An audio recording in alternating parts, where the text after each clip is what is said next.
જય શ્રી કૃષ્ણ, જય માતાજી, જય સ્વામિનારાયણ। ઈસ્ટ વેસ્ટ માઇગ્રેશનમાં આપનું હાર્દિક સ્વાગત છે। આજે આપણે વાત કરીશું ઓસ્ટ્રેલિયામાં સ્ટુડન્ટ વિઝાની અંદર આવેલા ફેરફાર વિશે, જેમાં આપણે ચર્ચા કરીશું શું શું રિક્વાયરમેન્ટ ચેન્જ થઈ છે, તમને તમારી એપ્લિકેશનમાં એનો શું ફરક પડશે। 23મી માર્ચે ડિપાર્ટમેન્ટ ઓફ હોમ અફેર્સ એટલે કે ઓસ્ટ્રેલિયન ગવર્મેન્ટે સ્ટુડન્ટ વિઝાના નિયમોમાં ધરખમ ફેરફાર કરેલ છે। તો આવો જાણીએ આજે આ ફેરફારો તમારી એપ્લિકેશનમાં શું શું અસર કરી શકે છે અને અસર કરી શકે છે કે નહીં। હવે જોઈએ 23મી માર્ચ પહેલા જે પણ એપ્લિકેશનો લોન્ચ થઈ ગઈ છે એનો આ ફેરફારને કોઈ જ જાતનો અસર પડશે નહીં। તો જો તમારી એપ્લિકેશન લોન્ચ થઈ ગઈ હોય તમારે કોઈ ચિંતા કરવાની જરૂર નથી। હવે આવો આગળ વાત કરીએ કે જે પણ ફ્યુચરમાં કોઈ એપ્લિકેશન કરવાનું છે એને આ ફેરફારો વિશે શું અસર થઈ છે અને જૂના ફેરફારો શું હતા અને નવા ફેરફારો શું છે એના વિશે આપણે વાત કરીએ આજે। હવે સૌથી પહેલા જે જૂના ફેરફારો હતા, બરાબર છે, એક જૂની રિક્વાયરમેન્ટ જે હતી જેને કહેવામાં આવે છે genuine temporary entrance GTE requirement, હવે એને રિમૂવ કરી નવી જેન્યુઇન સ્ટુડન્ટ રિક્વાયરમેન્ટ લાવીને આવ્યા છીએ, બરાબર છે। હવે બેઝિકલી વાત કરીએ તો આ બંને જ વસ્તુઓ સેમ જ છે, કોઈ મોટો ફેરફાર છે નહીં, બરાબર છે। બેઝિકલી કોઈ પણ કન્ટ્રી જ્યારે સ્ટુડન્ટ વિઝા, વિઝિટર વિઝા કે કોઈ પણ જાતના વિઝા તમને ઇસ્યુ કરે છે, સિવાય કે માઇગ્રેશન મીન્સ કે પરમનન્ટ રેસિડેન્સી જે કે વર્ક પરમિટ છે, એના સિવાયના કોઈ પણ ટેમ્પરરી વિઝા જ્યારે તમને આપતી હોય છે ત્યારે એમનું મેઇન ઉદ્દેશ્ય હોય છે કે તમે અહીંયા આવી કો તો ભણીને કો તો ફરીને પાછા જશો, બરાબર છે। એમને એવું જ જાણવું છે કે તમે અહીંયા કાયમી રહી વસવાટ નહીં કરો, રહી નહીં જાઓ, જેથી કરીને એ લોકો તમારી ફાઇલ એ રીતે એસેસ કરે છે। હવે ઓસ્ટ્રેલિયાએ જ્યારે નવા રૂલ્સ લાવ્યા છે ત્યારે એમણે એમાં થોડીક ઢીલ પણ મૂકેલી છે કે જેમ કે તમે પહેલાં SOP તૈયાર કરતા તમારો, બરાબર છે, ત્યારે એમાં તમે કહેતા હતા કે ભાઈ હું ભણવા આવું છું, પાછો જઈશ, બરાબર છે।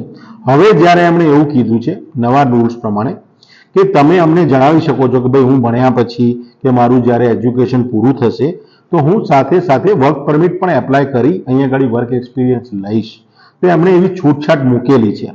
તો હવે આપણે આગળ વાત કરીએ કે સ્ટેપ બાય સ્ટેપ એમણે શું શું ચેન્જીસ કરેલા છે।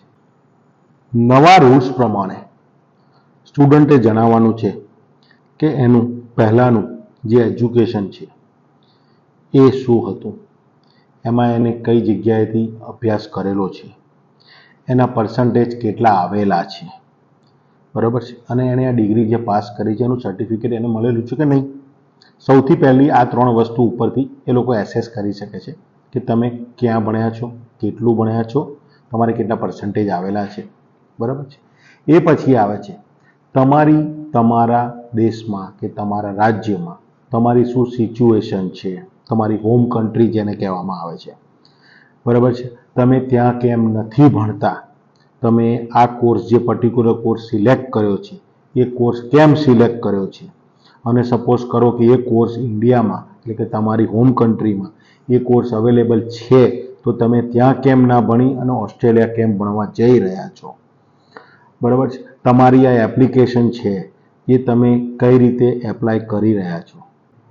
હવે કોઈક છોકરા એવા પણ છે કે જેઓ ઓલરેડી ઓસ્ટ્રેલિયામાં છે, જેમણે કોર્સ ચેન્જ કર્યો છે અને છેલ્લે એમના વિઝા ખૂટતા હોય છે, કાં તો કોઈ એક વર્ષ અભ્યાસ પૂરો કર્યો અને પછી વચમાં એ કોઈ કોર્સ ચેન્જ કરે નવા વિઝા લેવા માટે જ્યારે એપ્લાય કરતા હોય છે ત્યારે એ લોકો જ્યારે નવા વિઝા એપ્લાય કરે છે ત્યારે સરકારને એ પણ જોવું છે કે તમે જ્યારે ઓસ્ટ્રેલિયામાં ગયા તમે શું શું અભ્યાસ કર્યો, કેટલું તમે ભણવાનું પૂરું કર્યું છે, રીઝન ફોર ચેન્જ, તમે કેમ કોર્સ ચેન્જ કરી રહ્યા છો। સપોઝ કરો કે હું અહીંયાથી ઇન્ડિયાથી જ્યારે ગયો ત્યારે સૌથી પહેલાં હું ગયો, મોટાભાગના છોકરા અમારા જતા હોય છે અને લોકો એકાઉન્ટન્સી લઈને જતા હોય છે, ત્યાં જઈને એમને ખબર પડે છે કે ભાઈ મારે એકાઉન્ટન્સી ભણવું તો મારે PR લેવું બહુ અઘરું થઈ જાય છે, તે લોકો કોર્સ ચેન્જ કરતા હોય છે, જેમ કે આઈટીમાં શિફ્ટ થઈ ગયા તો 6 મહિના કે 1 વર્ષ ભણ્યા પછી એમને આવી ખબર પડે છે તો લોકો આઈટીનો કોર્સ લેતા હોય છે, તો એમને 1 વર્ષ ખૂટે બિકોઝ કે એ લોકો 2 વર્ષ ભણવું પડે ત્યારે એમને 1 વર્ષ ખૂટતું હોય છે, તો એ લોકો શું કરે છે,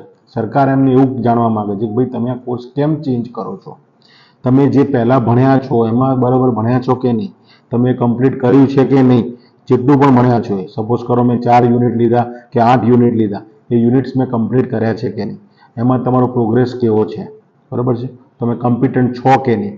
હવે તમારે સ્ટડીનો ગેપ કેટલો છે.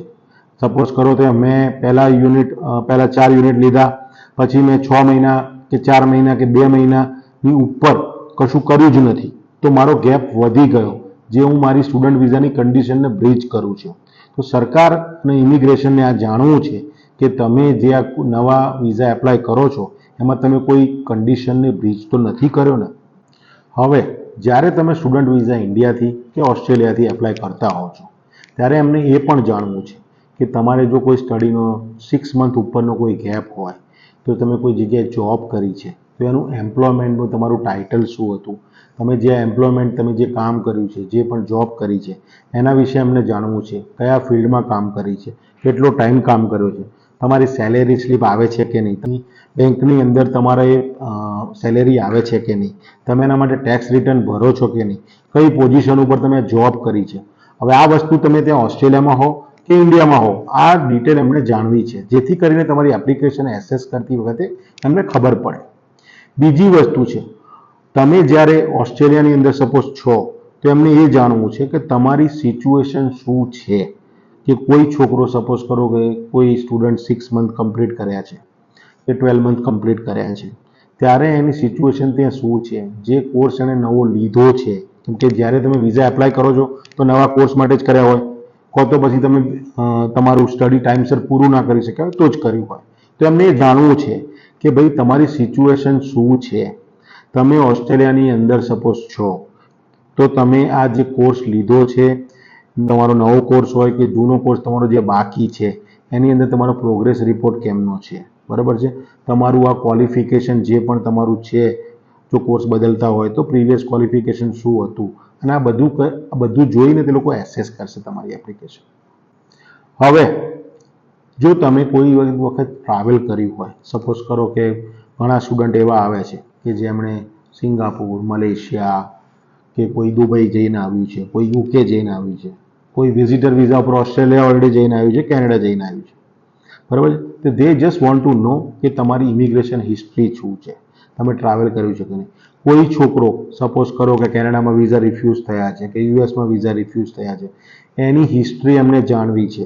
દે વોન્ટ ટુ નો કે તમે પહેલાં કોઈ જગ્યાએ વિઝા એપ્લાય કર્યા છે, કોઈ રિફ્યુઝ થયેલા છે, કોઈ છોકરો સપોઝ કરો ડિપોર્ટ થયો હોય એરપોર્ટ ઉપરથી, બરાબર છે, તેમને એ જાણવું છે. So they want to know your immigration history also. સો તમારે આ વસ્તુની પણ એમને જાણ કરવાની રહેશે. હવે સૌથી ઇમ્પોર્ટન્ટ છેલ્લા 2 મુદ્દા છે, બરાબર છે. એક આવે છે તમારું પરિસ્થિતિ તમારા હોમ કન્ટ્રીની અંદર શું છે. જેમ કે હું સપોઝ કરો કે ઇન્ડિયાનો છું અને ઇન્ડિયાની અંદર મારી પરિસ્થિતિ શું છે, જેમ કે મારા ફેમિલી વિશે બેકગ્રાઉન્ડ જાણવું છે, મારી સપોઝ કરો હું જોબ કરતો હોઉં તો મારી ઇન્કમ શું છે, બરાબર છે, હું પાછો જઉં તો મારી ઇન્કમ શું હોઈ શકે, મારા પેરેન્ટ્સ શું કરે છે, બરાબર છે, મારી કોઈ એસેટ છે, એટલે કે સપોઝ કરો કે કોઈના નામે જમીન હોય, કોઈ ઘર છે, તો એમને એ જાણવું છે કે જે એમને સ્ટ્રોંગ રીતે ખબર પડે કે ભાઈ આ માણસ પાછો આવી શકે છે આ વસ્તુ માટે, તો એમને એ જાણવું છે. ઘણા સ્ટુડન્ટ એવા જાય છે કે જે સપોઝ કરો મેરિડ છે, પણ એમને કિડ્સ અને વાઇફ ઇન્ડિયામાં મૂકીને જતા હોય, તો વાઇફ જતી હોય અને એમના હસબન્ડ અને કિડ્સને મૂકીને જતા હોય, તો which is like a strong એમના માટે સપોર્ટ ઇન્ડિકેટ કરી શકે છે. બીજી વસ્તુ છે કે ભાઈ કોઈ છોકરો એકનો એક છોકરો છે, તો એમના મમ્મી પપ્પા માટે એ જઈ શકે છે. કોઈકના છોકરાને એવું હોય છે સિંગલ પેરેન્ટ હોય, એના પપ્પા ના હોય કે મમ્મી ના હોય, તો એક સ્ટ્રોંગ રીઝન છે કે છોકરો પાછો આવશે ભણ્યા પછી. તો આ બધા જે વસ્તુ છે એ એમના ઇમિગ્રેશનની ફાઇલની અંદર હેલ્પ કરી શકે છે, તો એમને એ વસ્તુ જાણવી છે. છેલ્લી વસ્તુ ઇકોનોમિક સર્કમસ્ટન્સીસ, ઇકોનોમિક પરિસ્થિતિ તમારા કન્ટ્રીની અંદર શું છે.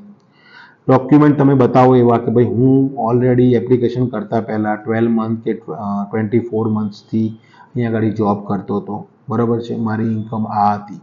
તો આ બધી વસ્તુ એમને જોવી છે. બીજી વસ્તુ છે કે તમે જ્યારે પાછા જાઓ તો તમને શું બેનિફિટ્સ છે, તો આ વસ્તુ એમને જાણવી છે. ઘણી વખત એવું બનતું હોય છે કે કોઈક સ્ટુડન્ટને પ્રોબ્લેમ હોય એમના ફેમિલીમાં, કોઈ છોકરી હોય છે કે જે ભાઈ મેરેજ કરી લીધા હોય, ડાયવોર્સ થઈ ગયા હોય, અહીંયા આગળ એમને થોડા પ્રોબ્લેમ્સ હોય, તો જ્યારે આવું હોય છે ત્યારે ઇમિગ્રેશનને એ પણ જાણવું હોય છે કે તમે તમારા ફેમિલીને પ્રોબ્લેમ છે કે નહીં. તો તમારું ફાઇનાન્શિયલી, ઇકોનોમિકલ અને તમારું પર્સનલ સર્કમસ્ટન્સીસ શું છે તમારી હોમ કન્ટ્રીમાં, આ એક મોટો ભાગ ભજવી શકે છે તમારી ઇમિગ્રેશનની ફાઇલમાં કે સ્ટુડન્ટ વિઝાની એપ્લિકેશનમાં. અને બીજી એક વસ્તુ કે જ્યારે આના સિવાયની કોઈ એડિશનલ વસ્તુ હોય તો તમે ઇમિગ્રેશનને જણાવી શકો છો અધર તમારી ઇન્ફોર્મેશન કરીને.